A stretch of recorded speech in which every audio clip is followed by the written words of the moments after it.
This is your USMNT Abroad weekend update from March 28th to March 30th of 2025.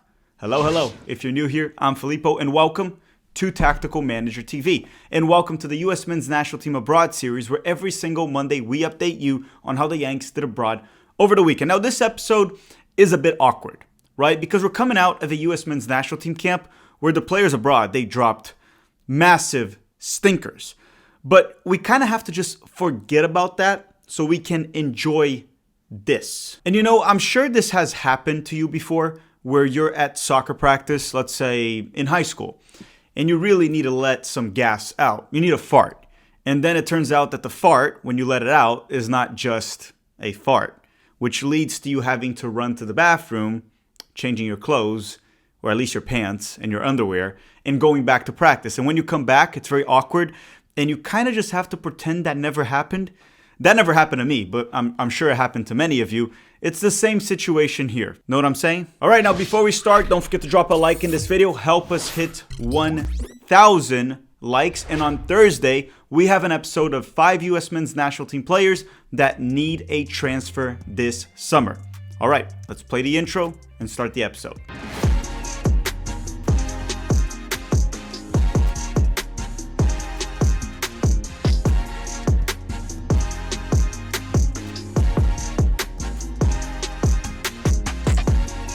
As always, we start with the top 5 leagues in Europe, the first one being the English Premier League, but there were no Premier League games this weekend because we had the FA Cup. But lucky for us, all of the Americans in the Premier League did play in the FA Cup, or they were at least involved in it. The first two that I want to talk about are Chris Richards from Crystal Palace and Anthony Robinson from Fulham, because Crystal Palace and Fulham clashed in the quarterfinals. And on Saturday, Chris Richards started and played the full 90 minutes for Crystal Palace during their 3-0 win over Fulham in the quarterfinals of the FA Cup.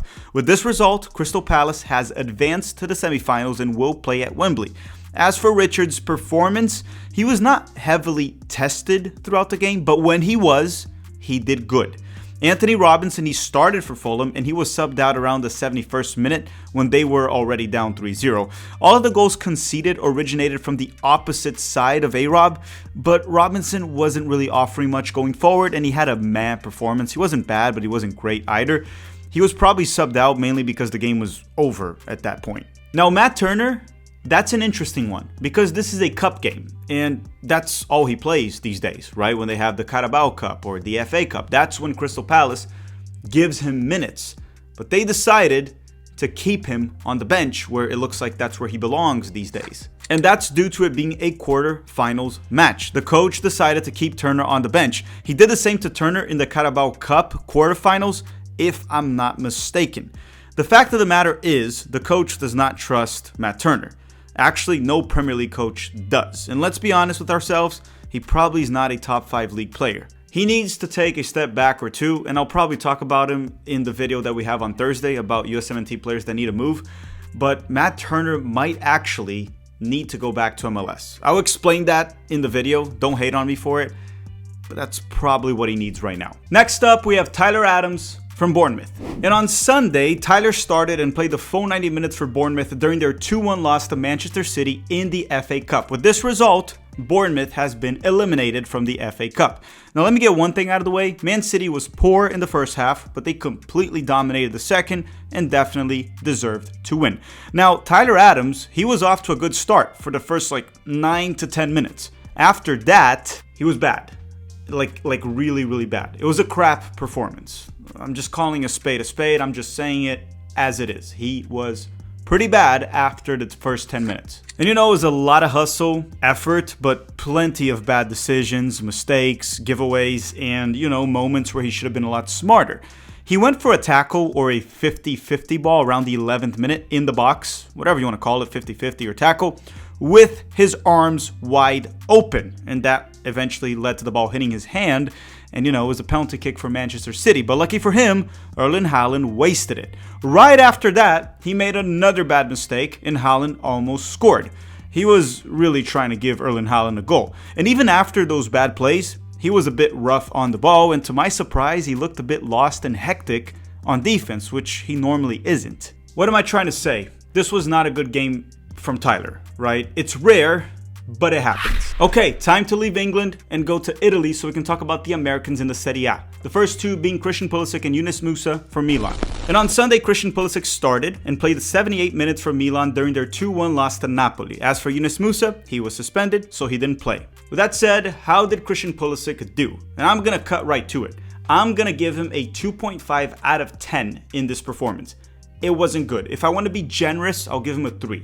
So Pulisic started off as a right winger and he had a terrible first half. Now during the second half, he became at some point a 10 or sort of a second striker in a 4-4-2 formation once João Felix was subbed out. And Pulisic looked a bit better there. He went from an awful first half to an average or mediocre second half.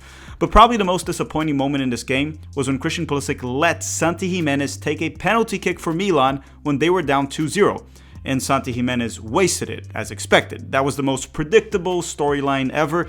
Honestly, even more predictable than any romantic comedy. But don't worry, Santi. You'll get him next time, buddy. This guy has missed, like 5 penalty kicks in Europe in, 2 seasons? And you know what? Some of that is on Christian Pulisic. At some point, he's going to have to grow a pair and just not let anyone on Milan take a penalty kick while he's on the field. This has happened before, and I'm actually kind of disappointed. Until then, we just wait. So yeah, Christian Pulisic did not have a good game. There's no way to sugarcoat it. The only context that I can add here is that pretty much every single Milan player was bad. Pulisic was definitely not among the worst, but talking about him specifically, he wasn't good either. Next up, we have Weston McKennie and Tim Weah from Juventus. And on Saturday, McKennie started and played the full 90 minutes for Juve during their 1-0 win over Genoa. And I want to make this clear. If you missed this game, good for you, because it was shit. It was terrible to watch, okay? So if you missed it, congratulations. I'm a bit of a soccer sicko. I'm a bit of a psychopath probably, so I watched it from start to finish, unfortunately. So Weston McKennie played as a left wingback, or more like a left midfielder, maybe. I think anyone that says he sucked is wrong. He wasn't outstanding, but I'd say he was around average or slightly above average. It wasn't a pretty performance by any means necessary. And McKennie is included in that. Like, I'm talking about every single Juventus player. But he did help them secure a 1-0 win. And I agree with you if you say he was a bit sloppy on the ball. But again, I don't think he was bad. Now, what's interesting here is that Juventus did fire Thiago Motta, and they got a new coach. But no matter who's in charge, Weston McKennie continues to start. As for Tim Weah, he was subbed in around the 81st minute and he played mainly as a right wingback or right midfielder, whatever you want to call it. He did have a great goal scoring opportunity during added time to get the 2-0 lead, and honestly it was a wide open shot in the box and he just hit it right at the goalkeeper, and that was in transition. It was a poor finish in my opinion. You can't hit that right at the goalkeeper. He should have scored, and I got nothing else to add here. Yeah, he didn't really play many minutes, so that's all I have to say about Tim Weah. Last but not least in Italy, we have Gianluca Busio from Venezia. And on Saturday, Busio started and played 89 minutes for Venezia during their 1-0 loss to Bologna. They're getting relegated. It's a matter of when, not if. And then Busio probably needs to find a new club. Okay, time to go to Germany. And in Germany, we talk about the Americans in the Bundesliga. The first two being Gio Reyna from Borussia Dortmund and Leonard Maloney from Mainz. And Dortmund and Mainz played over the weekend, and Dortmund actually defeated Mainz, but Gio Reyna and Maloney stayed on the bench the full 90 minutes for their clubs, so I got nothing else to add there. So let's talk about Joe Scally from Borussia Mönchengladbach. And on Saturday, Joe Scally started and played 71 minutes for Gladbach during their 1-0 win over Leipzig. I wasn't able to watch this game, and FootMob reported that he was subbed out due to an injury, but I couldn't really find any info on that. So I guess I'll keep you posted next Monday if Scally's actually injured. But since I didn't really find anything, I don't think he is injured. Otherwise, I would have found the info. James Sands, as you may know, he's done for the season. Kevin Paredes was finally back for Wolfsburg, and he stayed on the bench the full 90 minutes for them. So he didn't play, but the good news here is that Kevin Paredes is finally back. I think it's been like 7 months or 6 months that he hasn't played a single game. So he's back, he's on the bench for Wolfsburg, and he'll probably start getting minutes very soon. John Token was also back from injury, but he did stay on the bench the full 90 minutes for Holstein Kiel, so I got nothing to add there. And Noah Kai Banks also stayed on the bench the full 90 minutes for Augsburg this weekend, the young American center back. So I guess besides Joe Scally, no other American played in the Bundesliga this weekend. Now let's go to Spain and talk about the one American that is playing in La Liga, and his name is Johnny Cardoso from Real Betis. And on Sunday, Johnny started and played the full 90 minutes for Betis and scored a banger to help them get a 2-1 win over Sevilla, their rivals in La Liga. I didn't watch this game because I was watching Christian Pulisic and Milan, and I kind of regret that because the Milan game wasn't very good. I did watch the highlights, and Johnny scored a beautiful goal. He didn't even let the ball drop. He just hit the ball with his right foot off a cross without letting it hit the floor. It wasn't technically a volley kick. Maybe you can call it a volley kick. I don't know. I'm just going to call it a Golazo. And I feel like at some point, we're just going to have to embrace soccer terrorism with the US men's national team and play a midfield with Johnny Tyler as the double pivot, McKennie as the 10, and pretty much just sit back, bunker, and hit the opponent in transition with A-Rob, Pulisic, Weah, and probably Balogun. I know it sucks, but we're going to have to become 1-0 merchants if we want to accomplish anything in the 2026 World Cup, in my opinion. Unless the US men's national team magically starts to play well, which I find it unlikely at this point. Now let's go to France and talk about the Americans that play in Ligue 1. The first one being floating Balogun from Monaco. And on Saturday, Balogun was back from injury after multiple months, and he started off the bench for Monaco, and he was subbed in the 76th minute during their 2-1 win over Nice, even though it's spelled nice. So he had a good run that led to a left-footed strike inside of the box that hit the side of the net. Outside of that, I don't really remember Balogun doing much, but again, he played roughly 14 minutes, which is not a lot, and he's coming back from an injury, so let's just enjoy the good news that he's back. The US men's national team's best center forward. Next up, we have Marc Mackenzie from Toulouse. And on Sunday, Mackenzie started and played the full 90 minutes for Toulouse during their 4-2 loss to Brest. It's never good when you're a center back and your defense leaks 4 goals, even though they did keep Brest to a 1.29 xG, which means the 4 goals they leaked were most likely on the goalkeeper rather than the back line, statistically speaking. Last but not least in France, we have Tanner Tessmann from Lyon. And on Friday, Tessmann started for Lyon and played 85 minutes during their 4-2 loss to Strasbourg. So Lyon actually dominated the first half, but then Tessmann didn't really offer much on offense besides a mass shot from long range that missed the target, and another one that he did hit the target, but it was a very, very weak shot. In the second half, I thought Tanner Tessmann was actually pretty bad, offering nothing on offense or even on defense, to be honest. He was pretty bad. And the second goal was a lot on him because he simply just allowed the opponent to blow by him with no fight, no desire to stop him at all. He's also too slow to be in the midfield, in my personal opinion, losing most of his duels, and even his passing range was actually not good, which is unusual. That's something he normally excels. I'd like to say this was pretty close to a stinker. So at least he was consistent the past 2 weeks. Stinker for club, stinker for country. And for that reason, I will continue to push my Tanner Tessmann is a center back agenda, and I hope you join me in it. Next up are the Americans in the Eredivisie. And let's start with the PSV boys. Malik Tillman, Serginho Dest, and Richie Ledesma. No Ricardo Pepi, because he's still injured. Actually, Pepi is done for the season. And on Sunday, Serginho Dest started and played 77 minutes for PSV during their 2-0 loss to Ajax, which pretty much gives Ajax the Eredivisie title this season. PSV has pretty much no shot on coming back from this one. So Dest played as a right back, and he did look a bit rusty, which makes sense. I mean, it took him a whole year to come back from the ACL injury, and it'll take a few games for him to look like his old self. He did, however, look quite dangerous at times, where he almost scored a goal in a 50-50 duel with the goalkeeper. He also almost got an assist, so you can still see that the talent is there.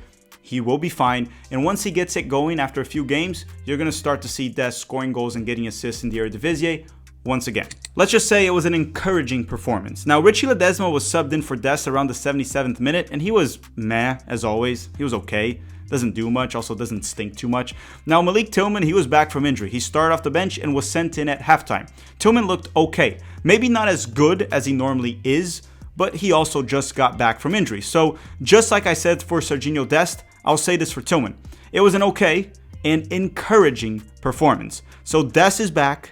Tillman is back, Balogun is back. So what's my point there? Expect plenty of good performances throughout the month of April. Last but not least, in the Eredivisie, we have Paxton Aronson from Utrecht. And on Sunday, Paxton started and played the full 90 minutes for Utrecht during their 2-0 win over Heerenveen in the Eredivisie. Heerenveen, something like that. All right, now time to go back to England and talk about the Americans in the EFL Championship. The first one being Josh Sargent from Norwich. And on Saturday, Sargent started and played the full 90 minutes for Norwich during their 1-0 win over West Brom. And you know what? Sargent scored a great goal in transition where he kind of fakes it with his left foot and ends up scoring with a very nice finish with his right foot. And that was at the very end of the game. It was after the 90th minute. It was the game winner of this 1-0 win. And you know what? I think Josh Sargent hates the US men's national team. He has just scored 29 goals for Norwich in the EFL Championship over the past 2 seasons, while dealing with injuries. Now for the US men's national team, he hasn't scored a single goal since 2019, the pre-COVID era, and he has played roughly 840 minutes for the United States since, which is around 9.5 matches. The excuse with Sargent for the national team is that he never gets any service. So what you're telling me is that every time you put Josh Sargent as the center forward, the US men's national team magically decides to provide no service to their center forward. Maybe the US hates Sargent. That makes absolutely no sense because Ricardo Pepi seems to be able to score. Balogun does. I mean, even freaking Aguiman scored recently.